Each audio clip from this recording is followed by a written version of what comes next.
Sebuah panggilan misterius dari Nenek Gracia. Perjalanan kereta penuh teror. Dan seorang penguntit yang tahu semua rahasia masa lalunya. Sebelum kita mulai, yuk absen dulu. Like videonya, komen, hadir, di bawah, dan jangan lupa subscribe ya. Email itu datang pada pukul 14.32. Isinya singkat, dingin, dan profesional. Kata-kata seperti restrukturisasi, efisiensi, dan paket pesangon melompat dari layar, terasa seperti tamparan di wajah. Richelle Sugiarto, di usianya yang ke-28, baru saja di PHK. Dia menutup laptopnya dengan pelan. Keheningan apartemen studionya yang steril terasa memekakan telinga. Dari jendela lantai 22, Jakarta terbentang di bawahnya. Sebuah hutan beton yang menjanjikan segalanya namun kini telah meludahkannya keluar. 8 tahun ia berjuang di kota ini, 8 tahun membangun persona, profesional muda yang sukses, dan semuanya lenyap dalam satu email. Matanya memindai ruangan. Semuanya berwarna putih dan abu-abu, dipilih dari katalog daring agar terlihat rapi dan impersonal. Tidak ada foto, tidak ada pernak-pernik, tidak ada jiwa. Lalu, matanya tertuju pada satu-satunya benda di ruangan itu yang tidak seharusnya ada di sana. Di atas meja nakasnya, tersembunyi di balik tumpukan buku yang belum dibaca, ada sebuah kotak kayu kecil. Kotak itu diukir dengan motif bunga melati yang rumit. Catnya sudah sedikit terkelupas. Itu adalah satu-satunya benda yang ia bawa dari kehidupan sebelumnya. Hadiah ulang tahun ke-16 dari Nenek Gracia. Richelle belum pernah membukanya sejak pertengkaran besar itu. Kotak itu adalah peninggalan terlarang.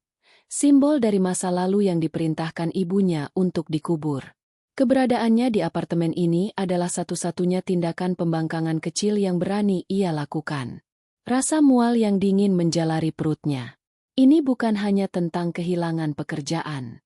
Ini tentang menyadari bahwa ia telah menukar segalanya, termasuk kenangan akan kehangatan dan aroma minyak kayu putih dari wanita yang mengukir kotak itu, demi karir yang kini hancur berkeping-keping. Dia telah menjadi setara dengan apartemennya, kosong dan tanpa karakter. Ia menatap kota itu. Ia merindukan Nenek Gracia. Bukan sekadar rindu. Ini adalah rasa sakit yang menusuk.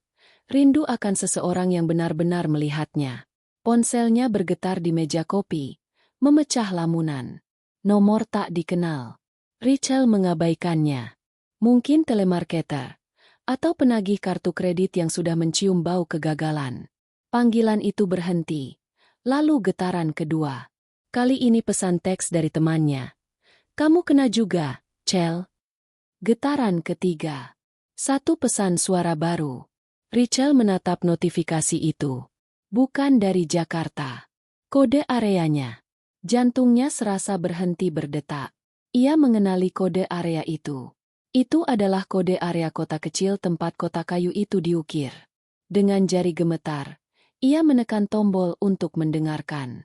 Suara statis berdesir. Lalu sebuah suara yang sudah 3 tahun tidak ia dengar. Tipis, rapuh seperti kertas kering, tapi tak salah lagi miliknya.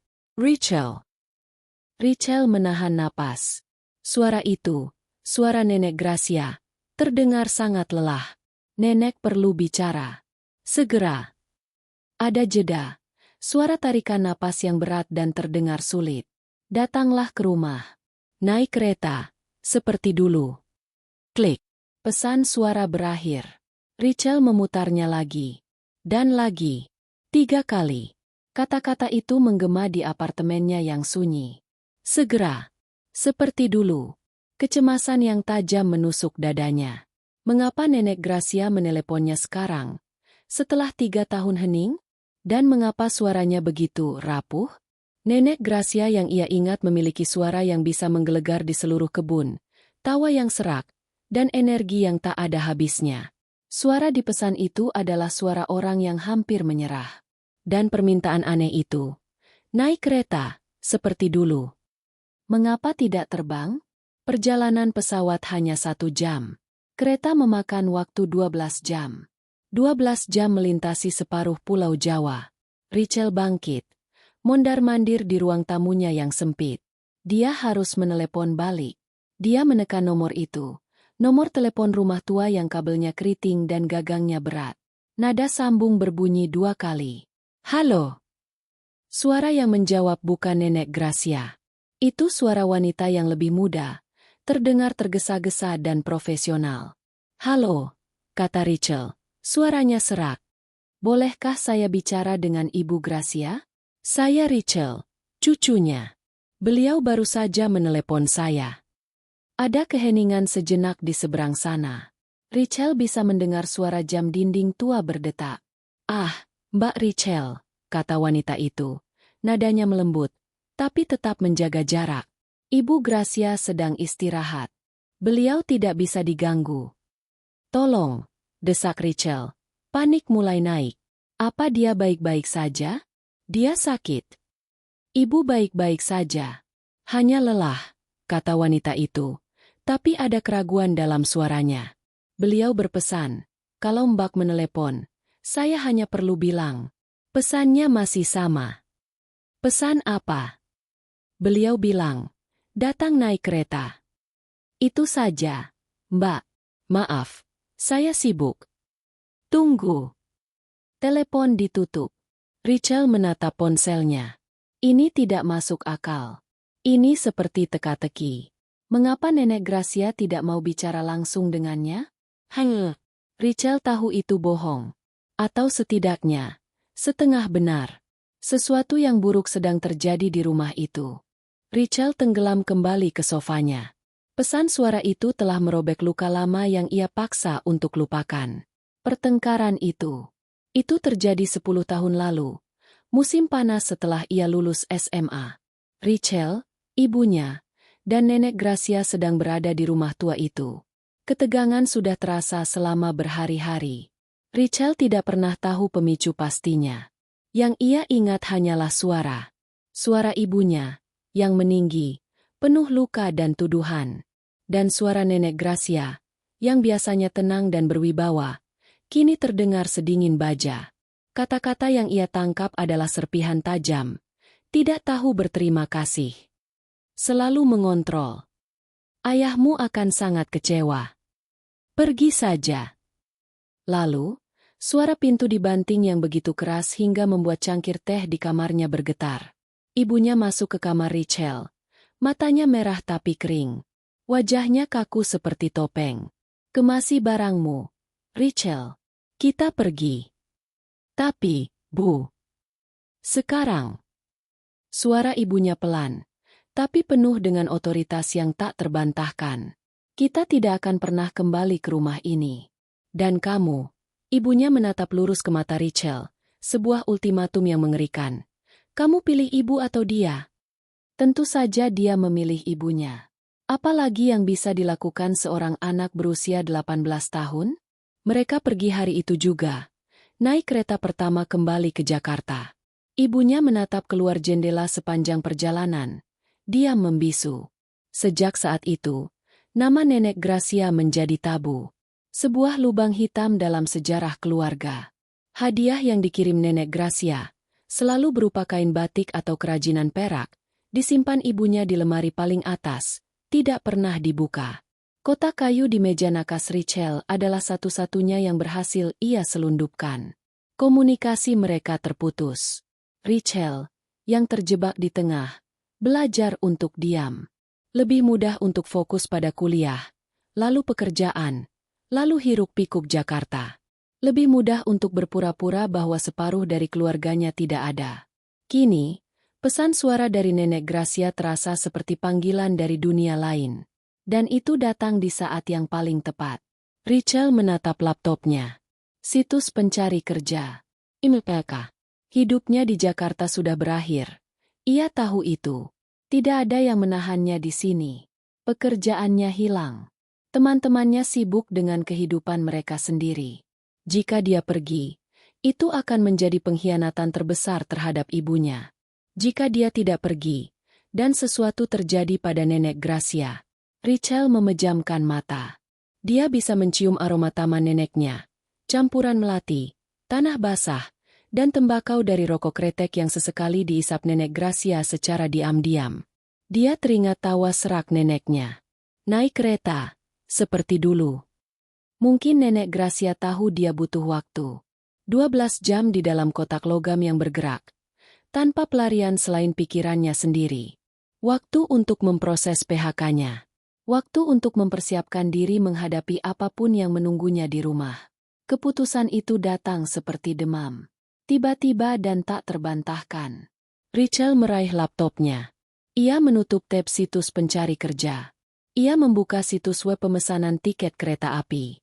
Stasiun asal, Gambir. Stasiun tujuan, kota kecil tempat Nenek Gracia tinggal. Jadwal terdekat, kereta eksekutif Argo Laju, keberangkatan pukul 20.15 malam ini. Tiba pukul 8.30 pagi. Malam ini. Itu gila. Tapi suara Nenek Gracia bergema di kepalanya. Segera. Jarinya melayang di atas tombol, pesan. Ponselnya bergetar lagi. Kali ini, nama yang tertera adalah Ibu. Rachel membeku. Seolah ibunya tahu. Seolah ibunya bisa merasakan pergeseran lempeng tektonik dalam keluarga mereka. Rachel menatap layar ponsel yang menyala. Dia tahu persis apa isi panggilan itu. Ibunya akan mengeluh tentang hari-harinya, dan Rachel harus berbohong, mengatakan semuanya baik-baik saja, karena dia tidak sanggup mendengar kekecewaan ibunya atas PHK-nya. Rachel menekan tombol merah. Tolak panggilan. Rasanya seperti menarik napas dalam-dalam setelah terlalu lama menyelam. Sebelum dia bisa berubah pikiran, dia mengklik pesan. Dia mengisi detailnya, membayar dengan sisa uang di rekeningnya. Pembayaran berhasil. Tiket itu masuk ke emailnya. Satu arah. Dia menarik koper medium dari atas lemari. Dia mulai melempar pakaian ke dalamnya secara acak. 3 kaos, 2 celana jeans, sweater rajut, perlengkapan mandi, laptop, dan terakhir, dia meraih kotak kayu berukir melati dari meja nakasnya dan memasukkannya dengan hati-hati di antara tumpukan bajunya. Pukul 18. Dia memesan taksi daring ke stasiun Gambir. Saat menunggu lift, ponselnya bergetar lagi. Pesan teks dari ibunya. Kenapa telepon ibu ditolak? Kamu baik-baik saja? Rachel mengetik balasan singkat. Lagi meeting, Bu. Nanti aku telepon. Sebuah kebohongan. Lagi. Tapi mungkin ini yang terakhir kalinya. Stasiun Gambir pada pukul 8 malam adalah pusaran manusia yang sibuk dan ber-AC dingin. Rachel menyeret kopernya yang terlalu berat. Merasa seperti hantu di antara keluarga-keluarga yang bersemangat dan para pebisnis yang tampak lelah. Dia mencetak tiket fisiknya, memegang kertas itu sebagai bukti nyata dari keputusannya yang impulsif. Eksekutif 7. Kursi 12A. Jela. Dia punya waktu 30 menit. Dia duduk di kursi tunggu logam yang dingin, meletakkan kopernya di antara kedua kakinya seperti perisai. Dia merasa terekspos. Seolah semua orang bisa melihat kegagalannya. Tiba-tiba, dia merasakan sensasi yang menusuk. Perasaan diawasi. Bulu kuduknya meremang. Dia mengangkat kepalanya perlahan, memindai kerumunan di seberangnya. Tidak ada yang menatapnya. Hanya lautan wajah yang sibuk. Dia menunduk, menyalahkan paranoia. Tentu saja tidak ada yang memperhatikannya. Tapi perasaan itu tidak hilang. Dia melirik lagi, lebih hati-hati, ke arah gerai kopi di sudut. Seorang pria duduk sendirian. Wajahnya terhalang oleh tablet yang sedang dibacanya. Dia tampak biasa saja, usia 40-an awal, kemeja batik rapi. Saat Rachel menatap, pria itu menurunkan tabletnya sedikit. Mata mereka bertemu. Hanya sedetik, pria itu tidak tersenyum. Dia hanya menatap. Tatapannya tajam dan menilai. Lalu, dengan tenang, dia kembali mengangkat tabletnya. Rachel bergidik. Panggilan untuk penumpang kereta api Argo Laju tujuan Yogyakarta dan Solo balapan. Harap segera naik ke kereta di jalur 3. Itu keretanya. Kereta yang akan membawanya ke Nenek Gracia. Rachel berdiri. Sentakan adrenalin menghapus rasa lelahnya. Dia bergegas menuju eskalator turun ke jalur 3. Dia melirik sekali lagi ke gerai kopi. Pria itu sudah tidak ada. Udara malam di peron terasa berat dan berbau diesel. Kereta api itu adalah ular logam panjang yang menunggu untuk menelannya. Dia menemukan gerbong eksekutif 7, menunjukkan tiketnya, dan naik. Dia menemukan kursinya. 12A. Jela. Dia bersusah payah mengangkat kopernya kerak di atas. Saat dia duduk, dia bisa merasakan kelegaan menjalari otot-ototnya. Dia berhasil. Dia ada di kereta. Dia menatap keluar jendela. Penumpang lain bergegas naik. Pintu-pintu ditutup dengan desisan hidrolik. Tepat saat itu, dia melihatnya lagi. Pria dari gerai kopi. Dia berdiri diam di peron, di dekat pilar, menatap lurus ke arah gerbong 7. Dia tidak naik. Sebuah peluit panjang dibunyikan. Dengan sentakan pelan, kereta mulai bergerak. Pria di peron itu tidak bergerak. Dia hanya menonton kereta itu meluncur pergi. Sosoknya semakin mengecil, hingga akhirnya ditelan oleh kegelapan stasiun. Kereta menambah kecepatan, meninggalkan cahaya Jakarta. Di jendela yang gelap, Rachel hanya bisa melihat pantulan wajahnya sendiri, pucat, mata terbelalak, dan penuh pertanyaan. Perjalanan 12 jam menuju Nenek Gracia baru saja dimulai. Gerbong eksekutif 7 telah tenggelam dalam keheningan malam yang teratur. Lampu utama telah diredupkan, menyisakan hanya cahaya biru lembut di sepanjang lorong dan lampu-lampu baca individual yang menyala seperti kunang-kunang di sana-sini. Di luar jendela, Jakarta telah sepenuhnya lenyap, digantikan oleh kegelapan pekat yang hanya sesekali dirobek oleh lampu-lampu stasiun kecil yang mereka lewati tanpa berhenti. Satu-satunya suara adalah dengkuran pelan dari kursi di seberang, tangisan bayi yang cepat ditenangkan dari gerbong lain, dan yang paling utama, irama abadi sang ular besi. Dek-dek, gidung, dek-dek, gidung. Itu adalah detak jantung mekanis yang meninabobokan sekaligus menegangkan. Rachel mencoba tidur. Ia memiringkan kursinya sejauh mungkin, menarik selimut tipis berlogo perusahaan kereta api itu hingga ke dagu. Tapi otaknya menolak untuk diam. Setiap kali ia memejamkan mata, ia melihat wajah pria di stasiun Gambir. Tatapannya yang tajam dan tanpa ekspresi. Lalu, pikirannya beralih ke pesan suara itu. Suara Nenek Gracia yang rapuh dan mendesak. Segera. Seperti dulu. Dek-dek. Gidung. Irama itu mulai membawanya. Bukan tidur, tetapi mundur. Udara terasa lebih hangat. Kursi beludru birunya sedikit gatal di balik paha. Dia berusia 8 tahun. Kakinya berayun-ayun, tidak menyentuh lantai. Di luar jendela, kegelapan sama pekatnya, tetapi dihiasi oleh ribuan titik api kecil di kejauhan. Itu apa, Nek? Suaranya yang kecil bertanya, menunjuk keluar. Suara Nenek Gracia menjawab dari sampingnya, dalam dan menenangkan, beraroma tembakau dan minyak kayu putih. Itu Demit Tebu, sedang menari. Rachel kecil tersentak.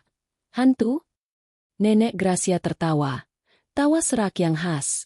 Bukan. Itu petani sedang membakar sisa panen tebu. Tapi, hantu, terdengar lebih seru, kan?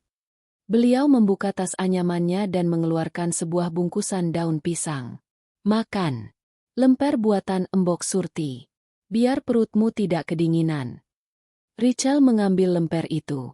Rasa ketan yang gurih dan abon yang manis terasa sebagai hal paling menenangkan di dunia. Dia bersandar di lengan neneknya, merasa aman. Kenapa kita selalu naik kereta, Nek? Tanyanya sambil mengunyah. Kata Papa, naik pesawat lebih cepat. Nenek Gracia menatap keluar jendela sejenak sebelum menjawab. Pesawat itu untuk orang yang terburu-buru. Kereta? Kereta itu untuk orang yang ingin merasakan perjalanannya. Lihat, beliau menunjuk ke kegelapan. Kamu tidak akan bisa melihat sawah, atau sungai, atau api-api kecil itu dari atas awan. Kamu harus tetap di bumi, Rachel, untuk tahu apa yang kamu tinggalkan dan kemana kamu akan pergi. Rachel terbangun dengan sentakan kecil. Dingin. Sendirian. Dia duduk di kursinya yang sekarang. Di tahun 2025, tidak ada lemper, tidak ada lengan hangat untuk bersandar. Hanya ada pendingin ruangan yang terlalu dingin dan keheningan yang syarat akan pertanyaan. Dia merindukan Nenek Gracia. Bukan hanya rindu biasa. Dia merindukannya dengan rasa sakit yang tumpul di dadanya. Rasa rindu akan keamanan dan kepastian yang telah lama hilang.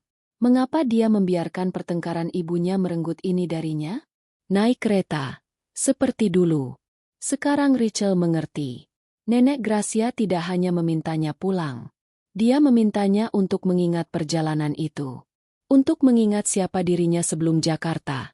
Sebelum PHK. Sebelum pertengkaran itu. Perlahan, dihibur oleh kenangan akan kehangatan lemper buatan Embok Surti, Rachel akhirnya tertidur.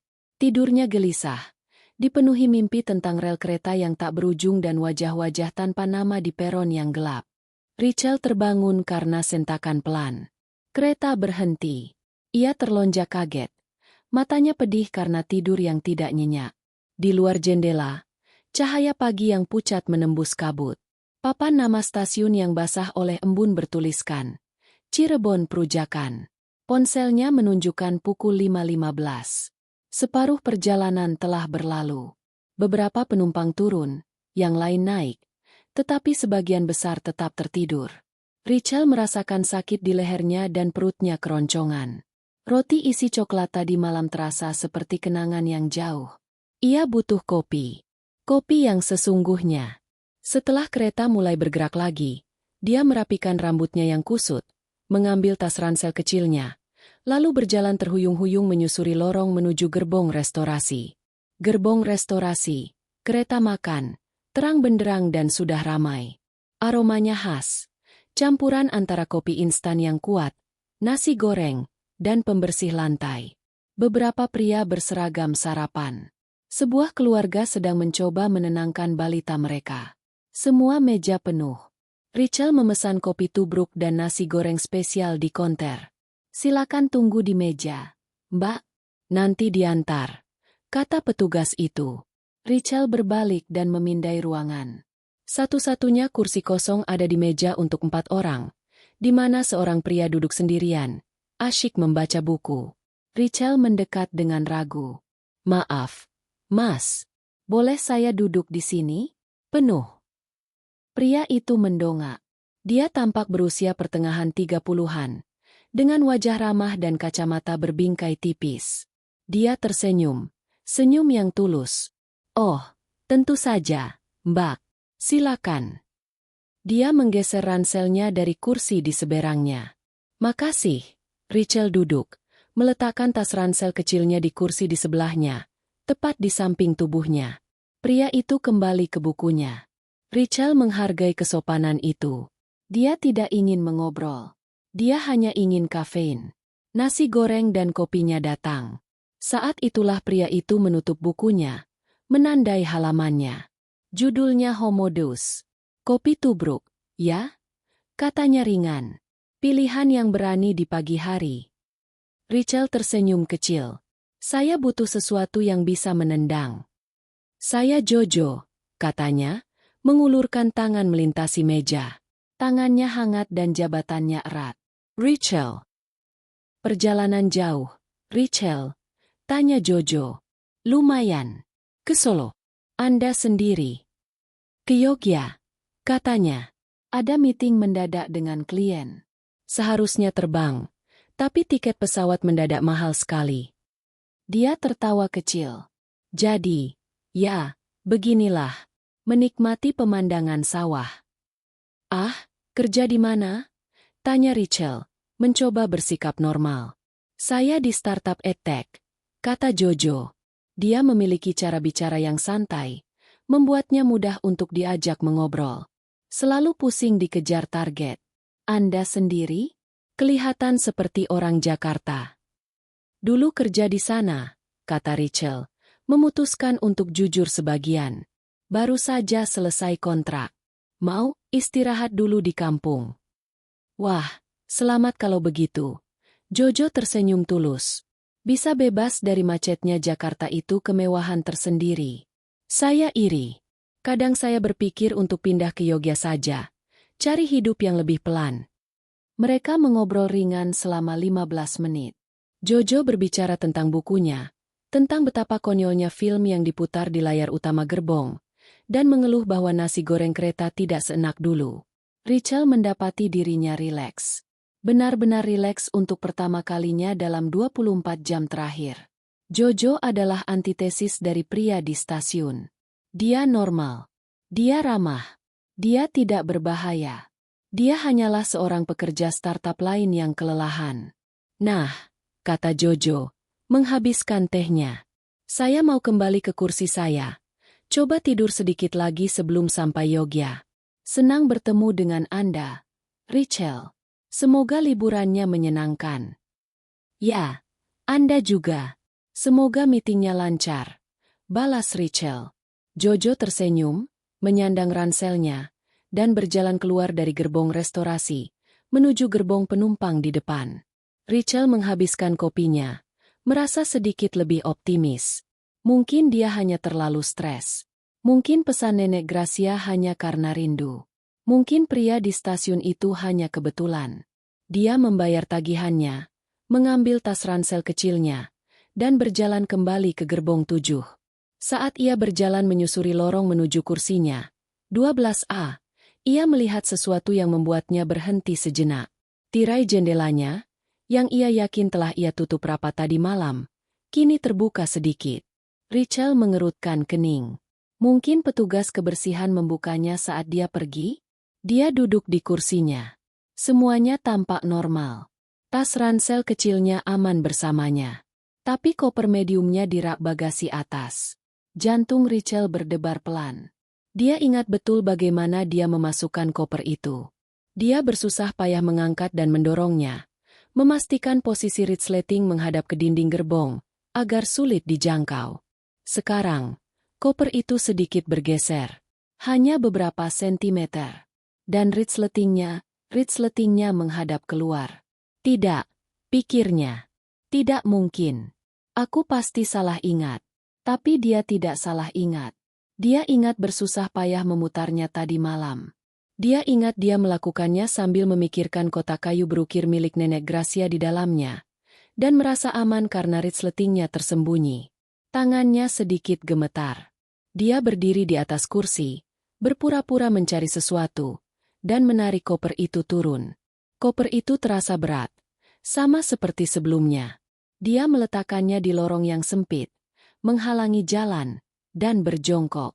Dia memeriksa gembok kecil yang ia pasang di resleting utama. Gembok itu masih terkunci. Dia menghela napas lega. Paranoia. Hanya paranoia. Mungkin koper itu bergeser karena guncangan. Dia akan mengangkatnya kembali saat dia melihat sesuatu yang membuatnya mual. Koper itu memiliki saku depan yang tersembunyi, yang tidak pernah ia gunakan, dan resletingnya tidak digembok. Resleting saku depan itu terbuka. Hanya 1 sentimeter. Celah kecil yang nyaris tak terlihat. Jantungnya berdebar kencang sekarang. Seseorang. Selama dia pergi sarapan, selama dia tertipu oleh obrolan ramah Jojo, seseorang datang ke kursinya, membuka saku kopernya. Dengan jari-jari kaku, dia membuka resleting saku depan itu sepenuhnya. Kosong. Tentu saja kosong. Apa yang dia harapkan? Dia merasa seperti orang bodoh. Dia sedang mencari hantu. Dia menggesek bagian dalam saku itu dengan tangannya, dan jarinya menyentuh sesuatu. Sesuatu yang kaku dan persegi. Dia menariknya keluar. Itu bukan miliknya. Itu adalah sebuah tiket. Tiket kereta tua. Jenis tiket karton tebal berwarna oranye yang sudah tidak digunakan selama setidaknya 15 tahun. Di atasnya, dicetak dengan tinta yang sudah pudar. Prumka tujuan, Solo balapan tanggal 14 Juni 2005. Itu adalah tiket dari salah satu perjalanannya dengan Nenek Gracia. Rachel ingat tanggal itu. Itu adalah hari ulang tahunnya yang ke-18, tepat sebelum pertengkaran besar terjadi. Pikiran Rachel berputar. Seseorang. Selama dia pergi 45 menit, seseorang datang ke kursinya, dengan ahli membuka saku kopernya, mungkin mencari sesuatu, atau meninggalkan sesuatu, dan meletakkan tiket ini di dalamnya. Pria di stasiun. Ini bukan kebetulan. Ini bukan paranoia. Ini adalah pesan. Peringatan. Kami tahu kapan kamu terakhir kali ke sini. Rachel buru-buru memasukkan kembali koper itu ke rak atas. Kali ini tidak peduli lagi posisinya. Dia jatuh terduduk di kursinya. Dia merasa dingin, meskipun matahari pagi bersinar terik di luar. Dia melihat ke sekeliling gerbong. Seorang wanita sedang menyusui bayinya. Seorang pria sedang mendengkur dengan mulut terbuka. Tidak ada yang tampak jahat. Tidak ada yang memperhatikannya. Jojo. Apakah Jojo menahannya di gerbong restorasi dengan sengaja? Apakah obrolan ramah tentang Homo Deus dan startup itu hanya taktik? Alibi? Sementara rekannya, pria di stasiun, menyelinap ke gerbong 7 dan menggeledah tasnya? Dia merasa bodoh. Terjebak. Dia memegang tiket karton itu erat-erat. Dia merasa terhina. Mereka telah menyentuh barang-barangnya. Mereka telah menyentuh kotak kayu Nenek Gracia yang ada di dalam koper itu. Dia menatap tas ransel kecilnya, yang sejak tadi ia letakkan di kursi di sebelahnya saat dia duduk. Tas yang selalu bersamanya. Dia tidak pernah melepaskannya. Dia membukanya dan memeriksanya secara kompulsif. Dompet, ponsel, pengisi daya. Semuanya ada. Dia merogoh saku samping bagian dalam tas itu, tempat dia menyimpan tisu dan lip balm. Jarinya menyentuh sesuatu yang tidak seharusnya ada di sana. Bukan kertas karton. Ini kertas tipis. Sebuah amplop. Ini tidak mungkin. Tas ini ada di pangkuannya di kereta makan. Atau, pikirannya berputar kembali. Di kereta makan. Dia meletakkan tas ranselnya di kursi di sebelahnya. Saat dia sedang asyik mengobrol dengan Jojo, punggungnya menghadap tas itu. Saat dia membayar di konter, dia meninggalkannya di kursi selama mungkin 30 detik. Jojo. Dia tidak perlu rekan. Dia melakukannya sendiri. Ini adalah amplop putih kecil. Jenis amplop untuk kartu nama. Tanpa nama. Tanpa alamat. Jantungnya berdebar begitu kencang hingga terasa sakit. Dia tidak bisa membukanya di sini. Tidak di depan semua orang. Dia bangkit. Kakinya terasa seperti jeli. Dan berjalan terhuyung-huyung ke ujung gerbong, ke toilet. Ruangan itu sempit. Berbau disinfektan. Dan bergetar hebat. Dia mengunci pintu. Dengan jari-jari gemetar. Dia merobek amplop itu. Di dalamnya bukan surat. Hanya ada satu benda. Sebuah foto Polaroid. Foto itu sudah pudar. Warnanya bergeser ke arah kuning. Khas foto instan yang sudah tua. Tapi Richelle mengenali gambar itu dalam sekejap. Itu adalah dirinya.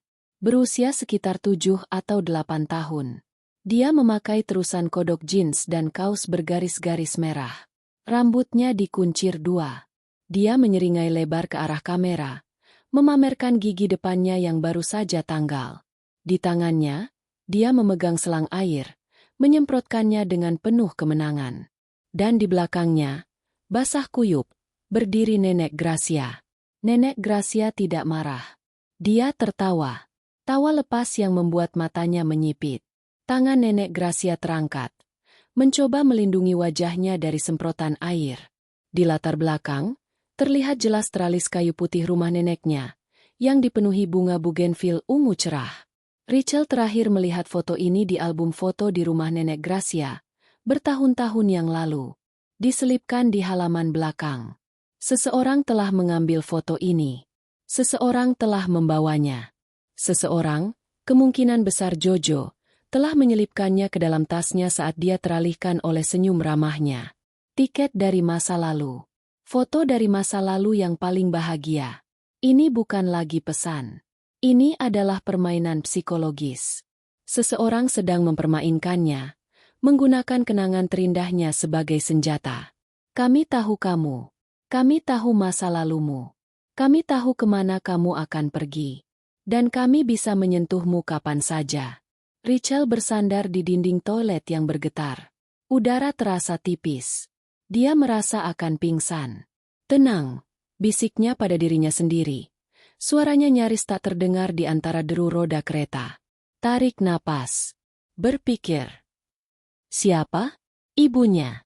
Apakah ibunya begitu kejam? Menyewa orang untuk menakut-nakutinya? Terasa terlalu rumit.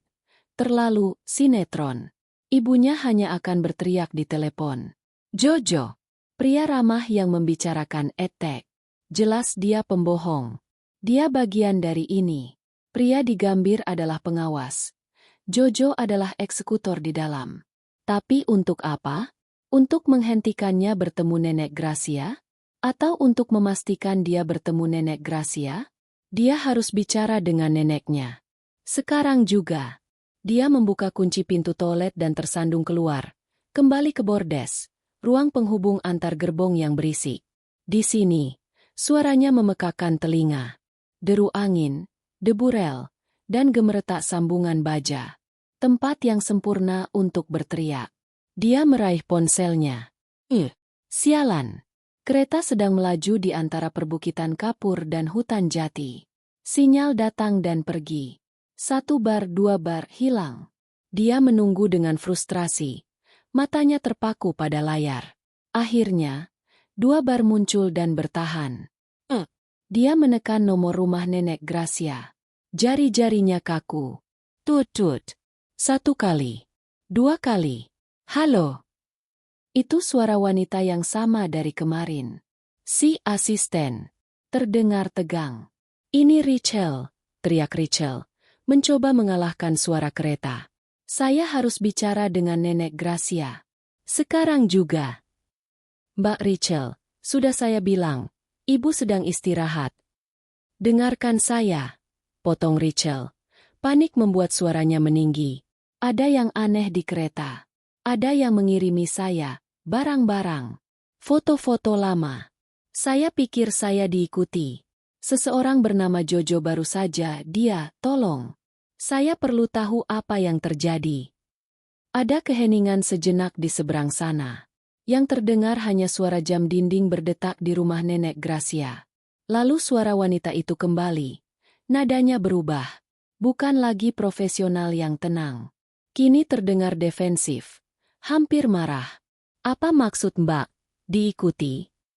Mbak jangan mengarang-ngarang cerita. Saya tidak mengarang. Saya takut. Tolong, panggilkan nenek. Biar saya bicara 5 detik saja. Ibu sedang tidak di rumah, balas wanita itu dengan ketus. Jawaban itu membuat Rachel terdiam. Apa maksudmu tidak di rumah? Kemarin Anda bilang dia sakit. Anda bilang dia hanya lelah. Kemana dia pergi? Bukan urusan Mbak. Rachel terkejut oleh racun dalam suara wanita itu. Ini jelas urusan saya, seru Rachel. Dia memanggil saya ke sana.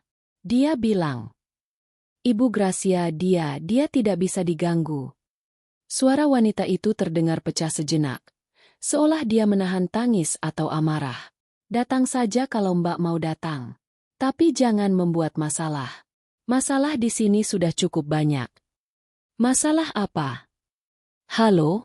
Halo? Sinyal itu hilang. Terputus. Kereta melaju kencang. Mungkin di bawah jembatan atau di samping bukit. Panggilan gagal. Rachel menatap ponselnya dengan ngeri. Masalah di sini sudah cukup banyak. Neneknya tidak di rumah. Wanita yang menjawab telepon itu terdengar ketakutan dan marah. Dan seorang pria ramah palsu bernama Jojo berada di kereta yang sama dengannya. Mengawasinya, memberinya teka-teki dari masa lalunya. Rachel mencoba menelepon lagi. Tidak ada sinyal. Dia beralih ke pesan teks, mengetik dengan jari-jari yang gemetar. Nek, ini Rachel. Aku di kereta. Ada YG aneh. Ada YG ngikutin aku. Wanita di teleponmu jahat. Aku takut.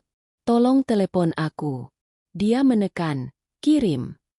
Ikon, mengirim. Berputar-putar. 1 detik. 5 detik. 30 detik. Lalu pesan kesalahan berwarna merah muncul. Pesan gagal terkirim. Kereta melaju kencang. Memasuki terowongan. Gerbong itu tiba-tiba gelap gulita selama beberapa detik. Dalam kegelapan total itu, Rachel mencengkeram Polaroid di sakunya. Dia tidak pernah merasa selemah dan setakut ini. Dia sendirian, melesat dalam kotak logam, menuju sebuah misteri yang semakin gelap di setiap kilometernya. Dan tidak ada seorang pun yang bisa ia hubungi. Rachel tersandung keluar dari bordes yang memekakan telinga, kembali ke keheningan gerbong 7 yang dingin. Tangannya, yang mencengkeram Polaroid dan tiket kereta tua itu, terasa kebas. Dia baru saja mengkonfirmasi dua hal. Pertama, dia sedang dimanipulasi oleh kekuatan yang tidak dia pahami. Kedua, rumah Nenek Gracia, tujuan satu-satunya, dijaga oleh seorang wanita bermusuhan yang baru saja berbohong padanya. Dia harus kembali ke kursinya. Dia harus berjalan melewati lorong, di mana Jojo, si predator ramah itu, mungkin sedang duduk, mengamatinya, menunggu untuk melihat apakah dia sudah menemukan hadiahnya. Setiap langkah terasa berat. Dia tidak tahu di kursi mana Jojo duduk. Apakah dia ada di gerbong ini? Atau di gerbong 6? Gerbong 5? Dia memindai wajah-wajah yang tertidur. Setiap penumpang yang terjaga tampak seperti ancaman. Dia sampai di kursi 12A dan praktis ambruk di dalamnya. Dia menjejalkan Polaroid dan tiket itu ke saku jeansnya. Seolah-olah itu adalah barang bukti yang bisa meledak. Dia menarik tirai jendelanya hingga tertutup rapat. Dia ingin menghilang. Dia memeluk tas ranselnya erat-erat di dadanya. Dia memejamkan mata, mencoba bernapas. Berpikir. Tidak ada tempat untuk lari. Dia berada di dalam tabung logam yang melesat dengan kecepatan 100 km per jam. Lalu, tabung logam itu berhenti melesat. Itu bukan pengereman yang normal, yang halus dan bertahap. Itu adalah sentakan yang brutal dan memekakan telinga. Skreet! Suara logam yang beradu dengan logam merobek udara. Richel terlempar ke depan dengan keras. Dadanya menghantam meja lipat yang terkunci di depannya, mengeluarkan semua udara dari paru-parunya. Di atas kepalanya, koper-koper di rak bagasi bergeser dan berjatuhan ke lorong. Dari gerbong restorasi, terdengar suara piring pecah yang nyaring, diikuti oleh teriakan-teriakan panik. Kemudian, sama tiba-tiba seperti dimulainya, semuanya berhenti. Keheningan yang menakutkan menyelimuti gerbong, hanya dipecahkan oleh isak tangis seorang anak dan erangan kesakitan seseorang. Kereta itu berhenti total. Mati. Di luar jendela yang tertutup, Richel bisa merasakan getaran dari mesin yang mati. AC-nya mendesis lalu mati, dan keheningan menjadi absolut. Jantung Richel berdebar bukan karena sentakan itu, tapi karena waktunya. Tepat saat dia terputus. Tepat saat dia paling panik. Tepat saat dia menyadari Jojo adalah ancaman. Ada apa ini? Kita menabrak sesuatu. Masinisnya ketiduran. Suara-suara panik mulai memenuhi gerbong. 5 menit yang terasa seperti 1 jam berlalu. Akhirnya, sistem pengeras suara berderak hidup. Suara petugas kereta terdengar tegang, berusaha keras untuk terdengar tenang. Mohon perhatian, para penumpang yang terhormat. Suara itu bergetar. Kami memohon maaf atas ketidaknyamanan yang terjadi. Baru saja terjadi gangguan teknis yang serius pada sistem pengereman darurat dan lokomotif kita. Sebuah erangan kolektif mengisi gerbong. Tim teknisi kami sedang melakukan pemeriksaan. Kami tidak bisa melanjutkan perjalanan dengan lokomotif ini. Kepanikan meningkat. Lalu bagaimana? Teriak seorang pria dari belakang. Kami sedang menunggu lokomotif penolong dari stasiun terdekat. Kami akan ditarik secara perlahan, sangat perlahan menuju stasiun terdekat, Stasiun Srueng, untuk pemeriksaan dan perbaikan lebih lanjut. Kami mohon penumpang tetap tenang dan berada di tempat duduk. Ditarik. Perlahan. Gerbong itu, tanpa AC, mulai terasa panas. Udara menjadi pengap. Richel merasa tercekik. Dia terjebak. Bukan hanya dalam misteri Nenek Gracia, tapi secara harfiah terjebak di antah berantah. Setengah jam kemudian, dengan sentakan keras lainnya, lokomotif pengganti terhubung. Kereta mulai bergerak, tetapi dengan kecepatan yang menyiksa. Seperti prosesi pemakaman. Richel bisa mendengar detak jantungnya sendiri di telinganya. Butuh hampir 1 jam untuk merangkak sejauh 10 km ke stasiun berikutnya. Stasiun Srueng bukanlah stasiun besar. Itu adalah bangunan kecil peninggalan Belanda yang catnya sudah mengelupas, dikelilingi oleh debu dan beberapa warung rokok. Itu adalah stasiun yang terlupakan oleh waktu. Ketika kereta akhirnya berhenti di peron yang panas, pengumuman yang paling ditakuti datang. Para penumpang yang terhormat, setelah pemeriksaan awal, perbaikan lokomotif diperkirakan akan memakan waktu 3–4 jam. Kerumunan itu meledak dalam protes dan keluhan. 4 jam. Terjebak di sini. Kami mempersilakan penumpang untuk menunggu di ruang tunggu stasiun atau di sekitar stasiun. Kami memohon maaf yang sebesar-besarnya. Rachel merasa mual. 4 jam. Terjebak di ruang terbuka dengan Jojo. Dia harus keluar dari gerbong yang seperti oven ini. Dia butuh udara. Tapi di luar sana, dia terekspos. Peron itu adalah sebuah neraka kecil yang panas. Penumpang yang marah dan berkeringat tumpah ruah dari gerbong, berebut tempat teduh yang terbatas di bawah atap stasiun yang sempit. Bau debu yang dipanggang matahari dan knalpot dari jalan raya terdekat memenuhi udara. Rachel memicingkan mata ke arah matahari yang menyilaukan. Dia merasa seperti target. Dia mencengkeram tali tas ranselnya begitu erat hingga buku-buku jarinya memutih. Dia berdiri di dekat pintu gerbongnya, ragu-ragu. Setiap wajah di kerumunan itu adalah tersangka. Pria yang merokok di sudut. Ibu yang memarahi anaknya. Petugas stasiun yang tampak bingung. Dia memindai kerumunan, mencari satu wajah. Wajah ramah palsu itu. Lalu dia melihatnya. Jojo melangkah turun dari gerbong 6. Dia tidak terlihat panik. Dia terlihat tenang. Seolah keterlambatan 4 jam ini hanyalah gangguan kecil. Dia meregangkan punggungnya, lalu menyisir rambutnya ke belakang dengan jari. Dia berbalik, dan mata mereka bertemu dari jarak 20 meter. Dia tersenyum. Bukan senyum kecil yang sopan. Itu adalah senyum lebar dan ramah yang sama seperti yang dia berikan di kereta makan. Seolah-olah tidak ada yang terjadi. Seolah-olah dia tidak baru saja melakukan kejahatan kecil terhadapnya. Jantung Rachel serasa menciut. Ini adalah bagian paling menakutkan. Dia tidak bersembunyi. Dia tidak menghindarinya. Jojo mulai berjalan ke arahnya. Tentai. Rachel membeku. Lari? Kemana? Berteriak? Apa yang akan dia katakan?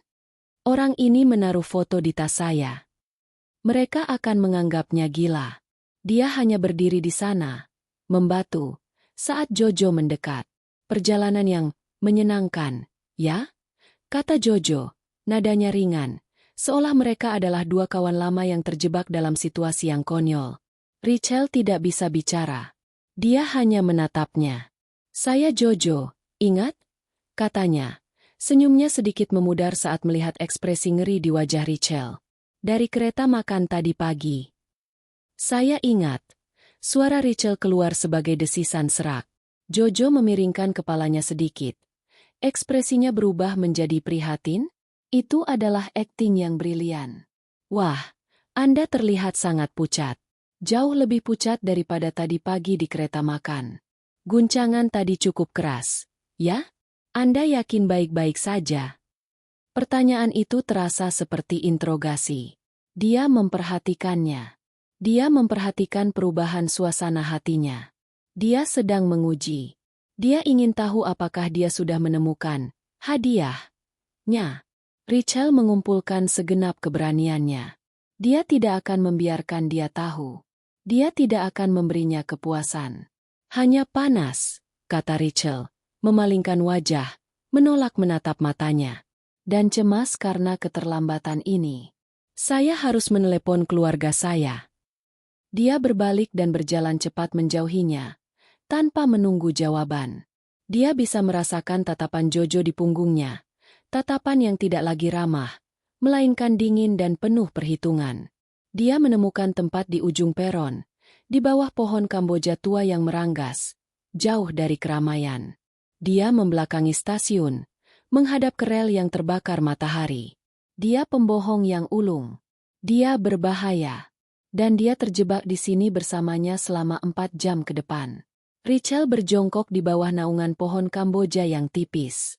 Tangannya gemetar begitu hebat hingga dia nyaris tidak bisa memegang ponselnya. Dia perlu menelepon. Bukan Nenek Gracia. Jalur itu diblokir oleh si wanita misterius. Dia butuh seseorang. Siapa saja. Dia menatap layar ponselnya yang retak. Ada 2 bar sinyal. Dia putus asa. Dia perlu mendengar suara yang familiar, bahkan jika itu suara yang menyebalkan. Sebelum dia bisa memutuskan siapa yang harus dihubungi, ponselnya bergetar hebat di tangannya. Panggilan masuk. Jantungnya melonjak. Mungkin Nenek Gracia menelepon balik dari ponsel lain? Tapi nama yang menyala di layar retak itu membuatnya membeku. Ibu. Oh, tidak. Tidak sekarang. Dia tidak punya energi untuk ini. Dia tidak bisa menangani rentetan keluhan dan pertanyaan menusuk ibunya saat ini. Dia menatap panggilan itu berdering. 1, 2. Dia akan menolaknya ketika sebuah pikiran menghantamnya. Ibunya. Ibunya adalah alasan pertengkaran dengan Nenek Gracia.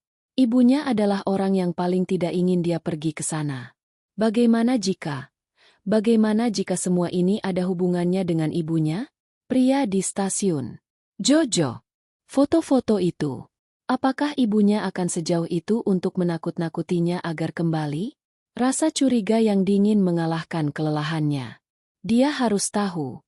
Dia menggeser tombol hijau. Halo, Bu. Rachel. Di mana kamu? Suara ibunya tidak seperti biasanya. Bukan nada mengeluh yang familiar. Ini adalah lengkingan panik yang nyaris histeris. Rachel menjauhkan ponsel dari telinganya. Bu, tenang. Kenapa pesan ibu dari kemarin tidak dibalas? Kamu dipecat, ya? Kata-kata itu menghantam Rachel seperti tamparan. Bagaimana dia tahu? Teman ibu, Tante Rina. Ibunya menjawab pertanyaan yang tak terucap itu. Suaranya tercekat oleh amarah dan air mata. Anaknya, si Dodi, kerja di kantormu. Dia bilang ada PHK besar-besaran kemarin. Kamu salah satunya, kan? Kenapa kamu tidak bilang sama ibu? Bu, aku bisa jelasin. Jelasin apa? Kamu bikin malu ibu.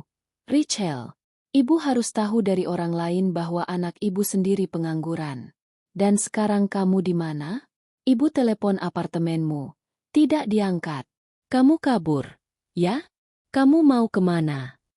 Sesuatu dalam diri Rachel yang sudah rapuh, kini patah.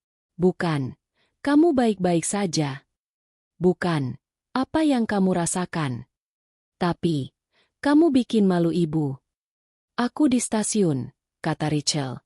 Suaranya tiba-tiba menjadi dingin dan tajam, mengejutkan dirinya sendiri. Semua ketakutannya pada Jojo, semua kepanikannya tentang Nenek Gracia, mengkristal menjadi satu titik kemarahan yang membara. Stasiun? Stasiun apa? Mau kemana kamu? Rachel menarik napas dalam-dalam. Ini dia. Tidak ada lagi kebohongan. Aku di stasiun Srueng. Keretaku rusak. Aku mau ke rumah Nenek Gracia. Keheningan. Keheningan total di seberang sana. Begitu hening hingga Rachel bisa mendengar suara jangkrik dari sawah di dekatnya. Napas ibunya terdengar berat di telepon. Ketika ibunya berbicara lagi, semua histeria itu hilang. Yang tersisa adalah racun yang dingin dan terkendali. Ke rumah dia. Dia nenekku, Bu. Dia bukan siapa-siapa lagi bagi kita. Setelah apa yang dia lakukan. Suara ibunya bergetar karena amarah yang ditahan. Ibu tidak percaya kamu. Setelah semua yang ibu korbankan untukmu. Beraninya kamu mengkhianati ibu seperti ini. Aku tidak mengkhianati siapa-siapa, teriak Rachel. Penumpang lain yang berteduh di dekatnya menoleh. Rachel tidak peduli. Ibu larang kamu ke sana. Rachel, dengar ibu? Putar balik. Cari bus. Pulang ke Jakarta sekarang juga. Itu adalah kalimat yang salah untuk diucapkan. Pulang ke Jakarta. Pulang kemana, Bu? Rachel kini berteriak. Air mata panas yang marah akhirnya mengalir di pipinya. Emosinya yang telah ia tahan selama 24 jam terakhir. Ketakutan, kebingungan, rasa gagal, semuanya meledak. Pulang ke apartemenku yang kosong? Ke pekerjaanku yang sudah tidak ada? Pulang ke siapa? Ke ibu. Supaya ibu bisa memberitahuku betapa memalukannya aku. Jaga bicarmu.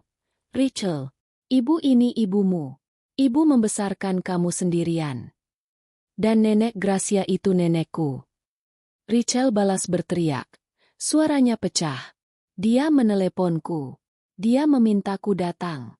Sesuatu yang buruk terjadi di sana, Bu. Dan aku muak. Aku muak dengan kalian berdua.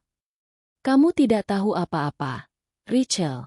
Kamu tidak mengerti apa yang dia lakukan.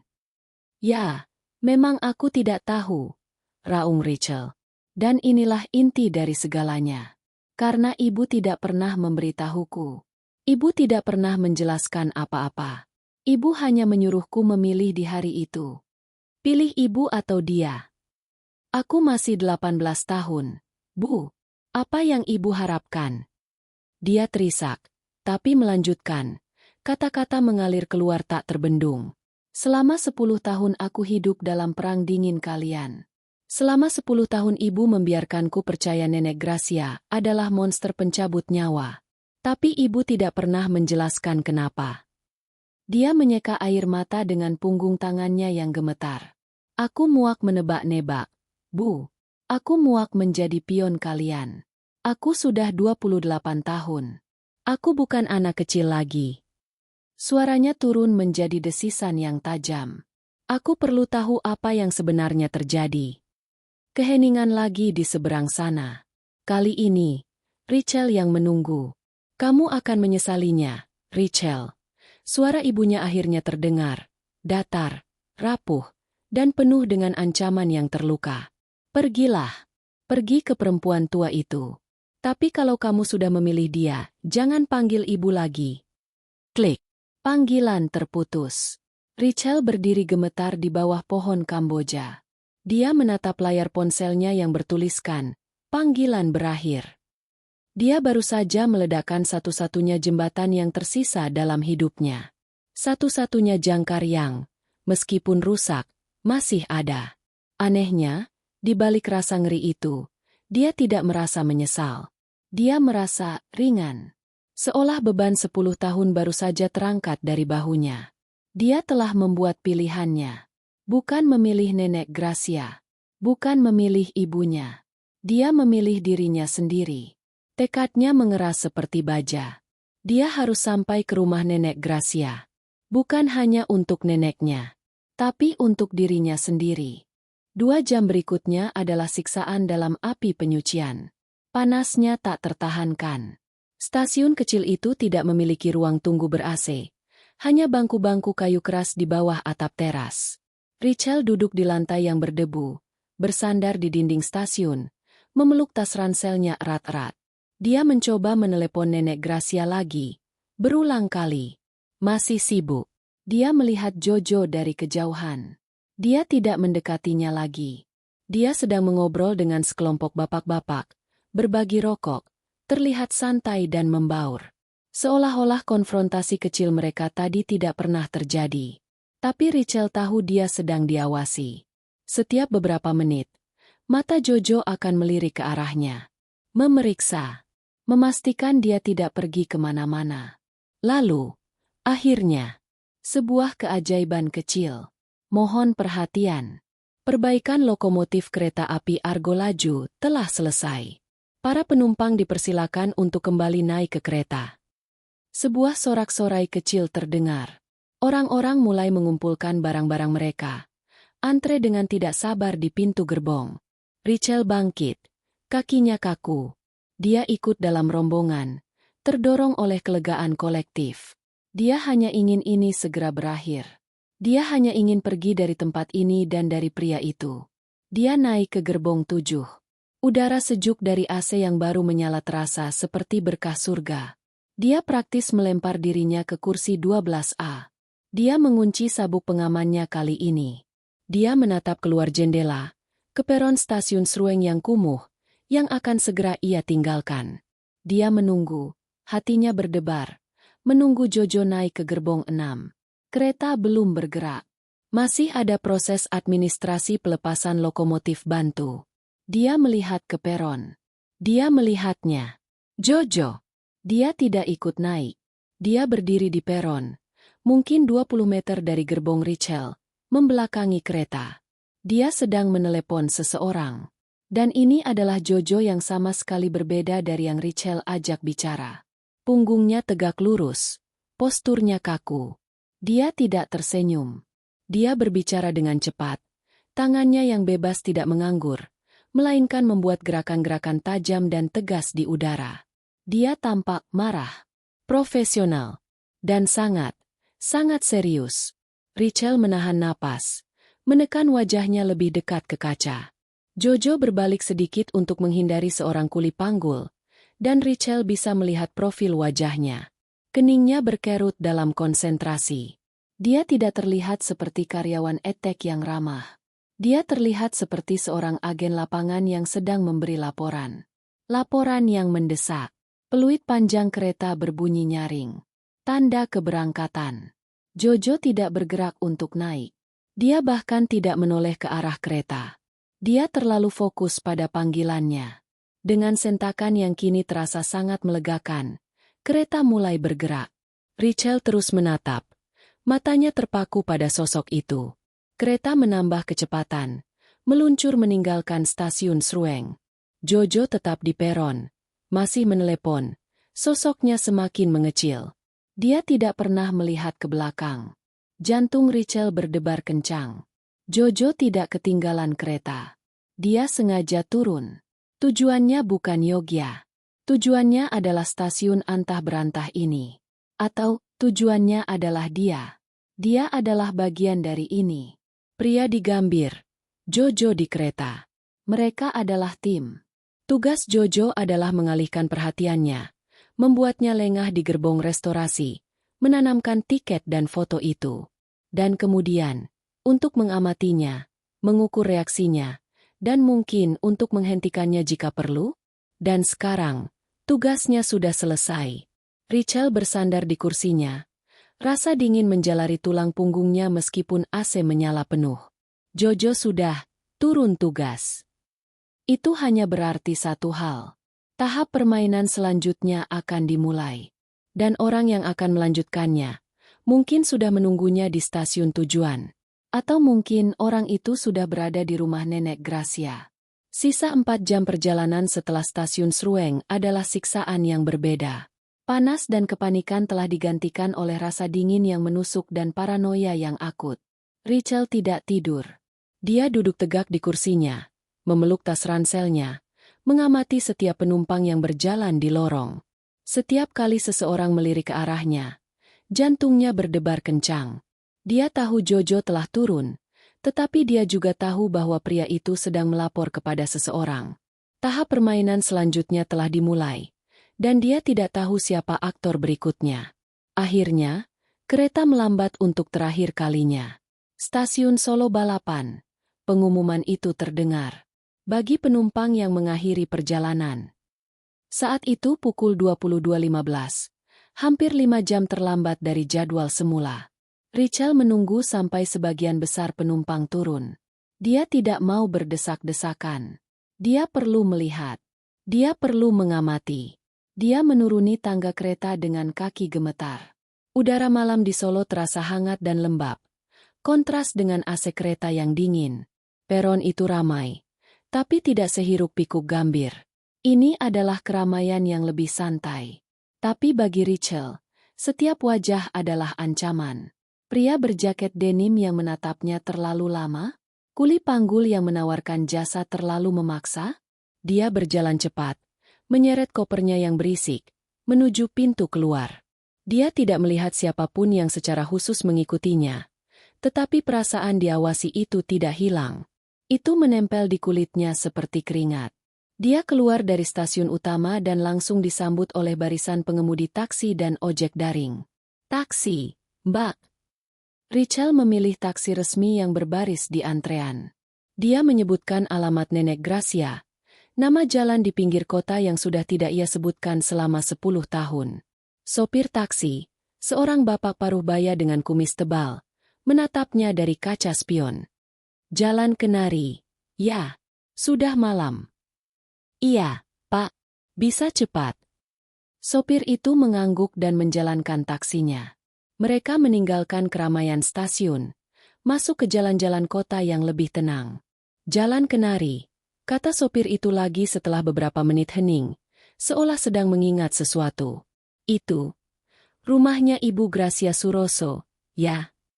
Jantung Rachel berdebar. Iya, Pak. Bapak kenal. Sopir itu tertawa kecil, tapi tawanya hambar. Semua orang di daerah situ kenal Ibu Gracia. Dulu. Sekarang sudah jarang sekali lihat beliau keluar. Dia melirik Rachel lagi di kaca spion. Mbak ini keluarganya. Cucunya, Pak, kata Rachel lirih. Nada bicara sopir itu langsung berubah menjadi prihatin. Oh, enduk cucunya. Syukurlah. Kasihan beliau. Kasihan kenapa, Pak? Desak Rachel. Nenek saya baik-baik saja, kan? Sopir itu tampak ragu-ragu. Bukannya mau ikut campur. Ya, Mbak. Tapi, rumah itu sekarang seperti tertutup. Sejak beberapa tahun lalu. Ada perempuan yang jaga. Galak sekali. Dulu Ibu Gracia itu grapiak. Ramah sama semua orang. Sekarang, seperti dipenjara di rumahnya sendiri. Seperti dipenjara. Wanita galak itu. Masalah di sini sudah cukup banyak. Kecemasan Rachel meningkat 100 kali lipat. Apa yang telah dilakukan wanita itu pada Nenek Gracia? Lebih cepat sedikit, Pak, tolong. Pinta Rachel, suaranya gemetar. Taksi itu berbelok dari jalan raya yang ramai ke jalan sempit yang dinaungi pohon-pohon besar. Jalan Kenari. Disinilah Rachel menghabiskan musim panas terbaik dalam hidupnya. Taksi berhenti di depan sebuah gerbang kayu tinggi yang catnya sudah mengelupas. Sudah, Mbak. Rachel membayar dengan tergesa-gesa. Nyaris tidak mengambil kembaliannya. Dia melompat keluar dan menarik kopernya. Taksi itu melaju pergi, meninggalkannya sendirian dalam keheningan malam yang hanya dipecahkan oleh suara jangkrik. Dia berdiri di depan gerbang itu. Dan hatinya hancur. Taman Nenek Gracia yang legendaris, yang dulu menjadi kebanggaan lingkungan itu, kini mati. Bugenvil ungu yang ada di foto Polaroid itu masih ada, tetapi tumbuh liar tak terkendali, menutupi separuh dinding. Tanaman melati yang dulu harum semerbak kini hanya tinggal ranting-ranting kering. Rumputnya tinggi dan tidak terawat. Aroma yang dulu campuran melati, tanah, dan tembakau, kini hanya berbau debu dan daun busuk. Rumah itu sendiri gelap gulita. Tidak ada satupun lampu yang menyala. Nek? Panggil Rachel. Suaranya tersangkut di tenggorokan. Dia menekan bel di samping gerbang. Tidak ada suara. Dia menekannya lagi. Dan lagi. Nek, teriaknya. Kini menggedor-gedor gerbang kayu itu. Nenek Gracia. Ini Rachel. Buka pintunya. Tidak ada jawaban. Rasa panik yang dingin menjalari tulang punggungnya. Dia tidak di rumah. Wanita itu telah berbohong. Atau lebih buruk lagi. Rachel menggedor lebih keras. Buka pintunya. Saya tahu ada orang di dalam. Tiba-tiba, sebuah lampu di teras depan menyala. Cahayanya kuning dan sakit-sakitan. Pintu depan rumah terbuka. Sesosok wanita melangkah keluar ke teras, berdiri dalam bayang-bayang. Dia tampak berusia pertengahan 40-an. Rambutnya diikat cepol ketat. Dia mengenakan daster batik sederhana. Itu pasti dia. Wanita di telepon. Siapa? Teriak wanita itu. Suaranya tajam dan tidak ramah. Saya Rachel. Cucu Nenek Gracia. Buka gerbangnya. Wanita itu berjalan perlahan menyusuri jalan setapak yang ditumbuhi rumput liar. Mbak Rachel? Katanya. Seolah tidak percaya. Sudah dibilang ibu sedang istirahat. Ini sudah malam. Saya tidak peduli, teriak Rachel. Buka gerbang ini atau saya akan memanjatnya. Wanita itu menatap Rachel dengan tatapan menilai yang dingin. Lalu, dengan desahan panjang yang penuh kejengkelan, dia mengeluarkan kunci dan membuka gembok gerbang yang berkarat. Gerbang itu berderit terbuka. Rachel langsung menyeret kopernya masuk. Berhadapan langsung dengan wanita itu di bawah lampu teras yang redup. Wajah wanita itu keras dan lelah. Di mana nenek saya? Desis Rachel. Sudah tidur, kata wanita itu, menyilangkan tangan di depan dada. Anda tidak bisa menemuinya. Anda tidak berhak melarang saya. Rachel mencoba mendorong melewatinya, tetapi wanita itu menghalangi jalan. Anda tidak mengerti, kata wanita itu. Suaranya kini sedikit bergetar karena marah. Anda tidak bisa seenaknya datang ke sini setelah 10 tahun dan membuat keributan. Ibu Gracia. Ratih. Sebuah suara memotong ucapan wanita itu.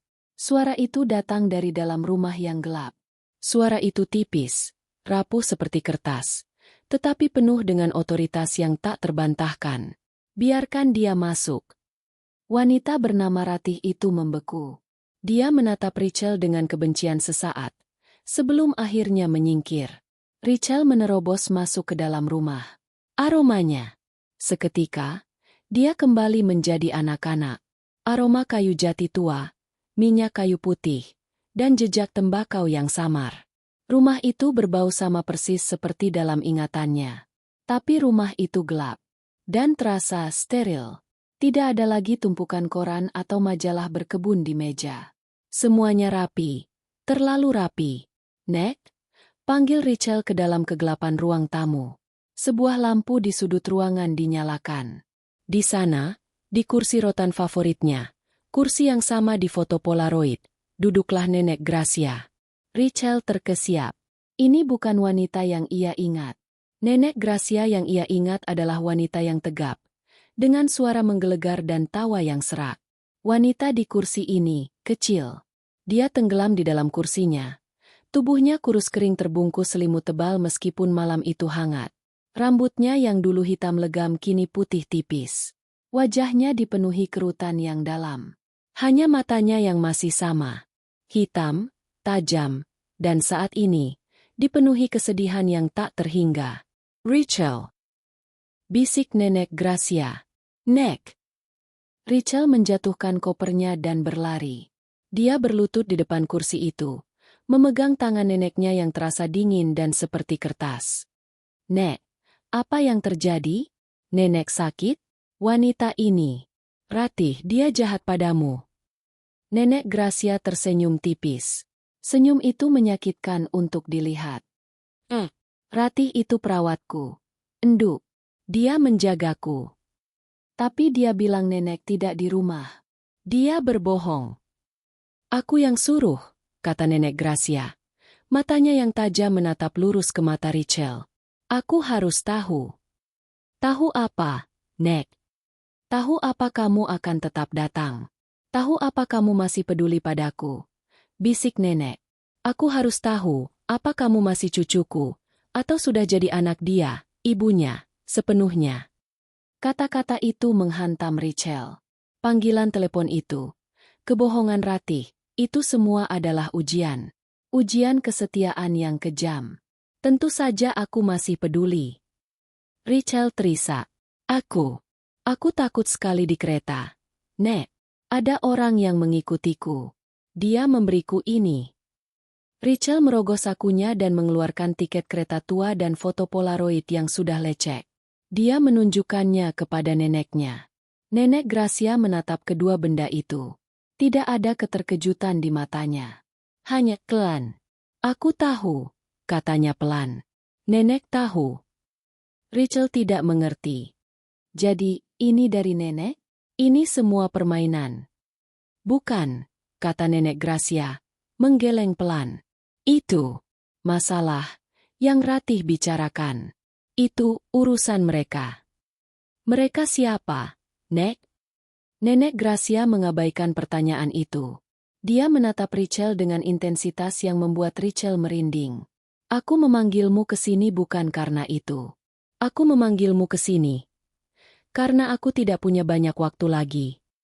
Jantung Rachel serasa diremas. Jangan bilang begitu, Nek. Kita harus realistis, Rachel. Nenek Gracia menepuk tangan Rachel. Dokter bilang tinggal beberapa bulan.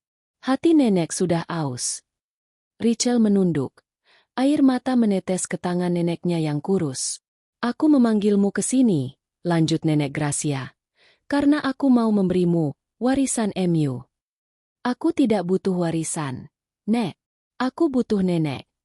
Kamu butuh ini. Nenek Gracia menoleh ke Ratih, yang berdiri diam seperti bayangan di sudut ruangan. Ratih, ambilkan. Ratih mengangguk.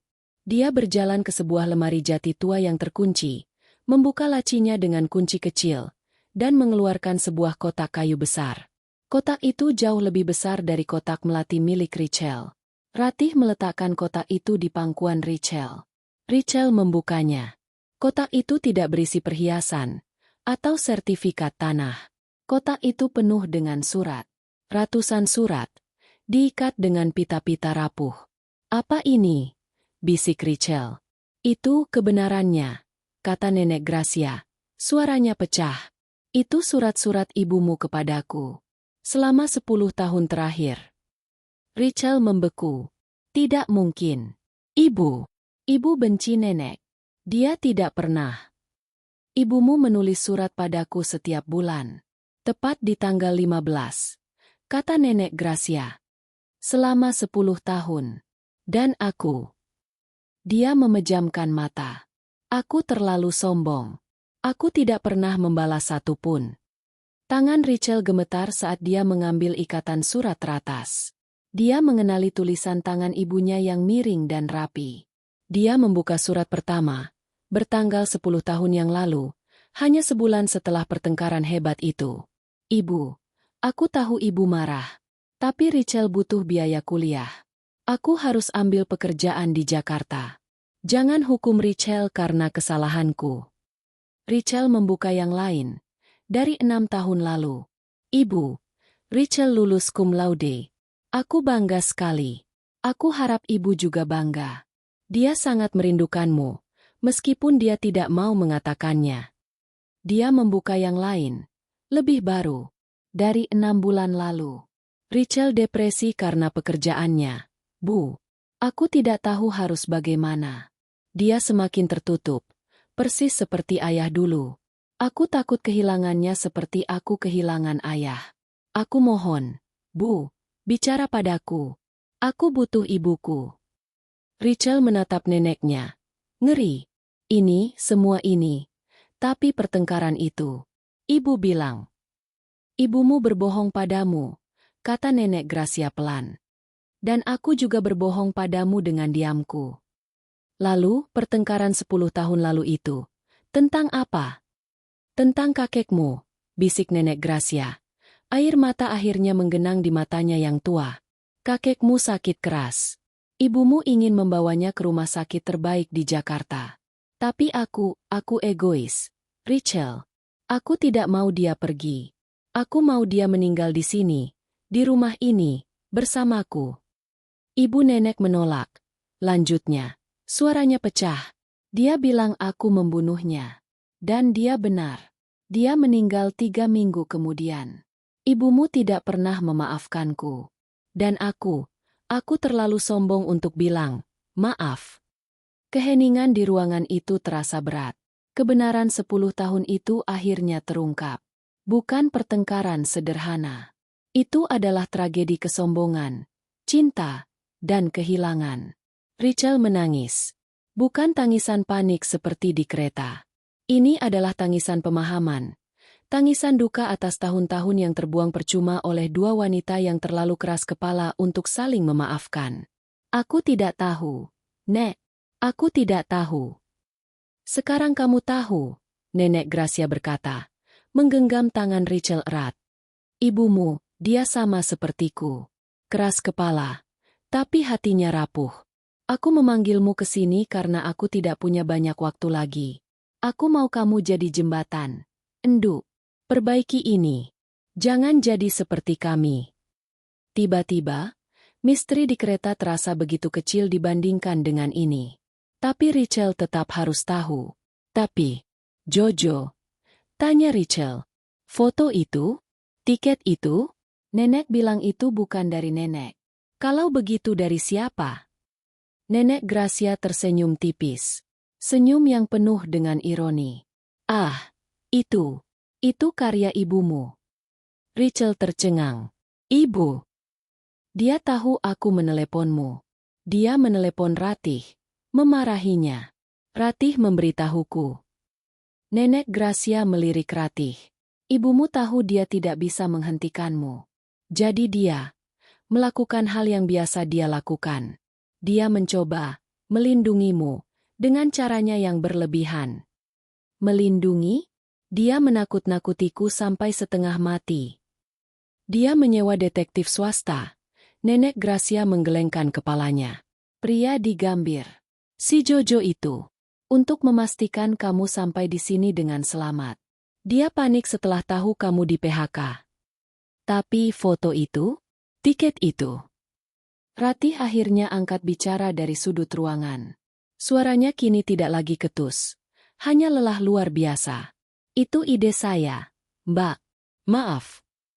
Rachel menatapnya. Ibu Anda menelepon saya pagi kemarin. Jelas Ratih. Dia bilang, anakku keras kepala. Dia tidak akan percaya kalau ini tidak penting. Dia menyuruhku menciptakan urgensi. Dia bilang, ingatkan Rachel padamu, Bu, katanya pada Ibu Gracia. Jadi, saya yang mengambil foto itu dari album. Saya yang menemukan tiket lama itu di laci. Saya berikan ke orang suruhan ibumu, si Jojo itu, di stasiun pagi-pagi buta. Jadi, ini semua sandiwara. Rachel tidak percaya. Bukan sandiwara, kata Nenek Gracia tegas. Itu adalah kepanikan seorang ibu yang tidak tahu cara lain untuk bilang, aku takut kamu sendirian. Ibumu tahu kamu dipecat sebelum kamu berangkat. Dia hanya tidak ingin kamu sendirian di Jakarta. Semuanya masuk akal. Rem darurat. Keterlambatan. Jojo turun dari kereta. Pertengkaran di telepon. Jangan panggil ibu lagi. Itu bukan ancaman. Itu adalah gertakan seorang ibu yang ketakutan dan putus asa. Rachel menatap Polaroid di tangannya. Dirinya yang tertawa. Dan Nenek Gracia yang tertawa. Di belakang mereka, Ratih, yang ternyata hanya perawat yang lelah dan terjebak di antara dua wanita keras kepala. Dia memandang Nenek Gracia yang kini rapuh, dan memikirkan ibunya yang panik dan kesepian di Jakarta, yang merencanakan skenario film thriller konyol hanya untuk memastikan putrinya aman. Dia tidak lagi merasa takut. Dia tidak lagi merasa marah. Dia hanya merasa lelah, dan dipenuhi dengan cinta yang rumit dan menyakitkan.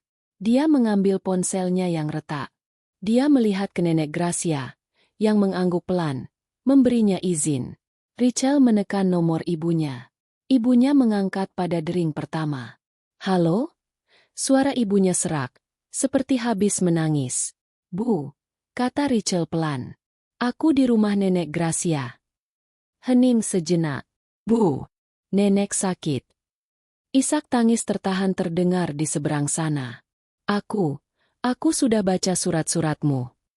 Isak tangis itu pecah. Rachel, maafkan ibu. Kita perlu bicara, Bu, kata Rachel. Air matanya kembali mengalir. Tapi kali ini air mata kelegaan. Bertiga. Nenek juga mau bicara sama ibu. Dia menatap neneknya, yang mengulurkan tangan kurusnya ke arah telepon. Perjalanan 12 jam yang penuh teror itu telah berakhir.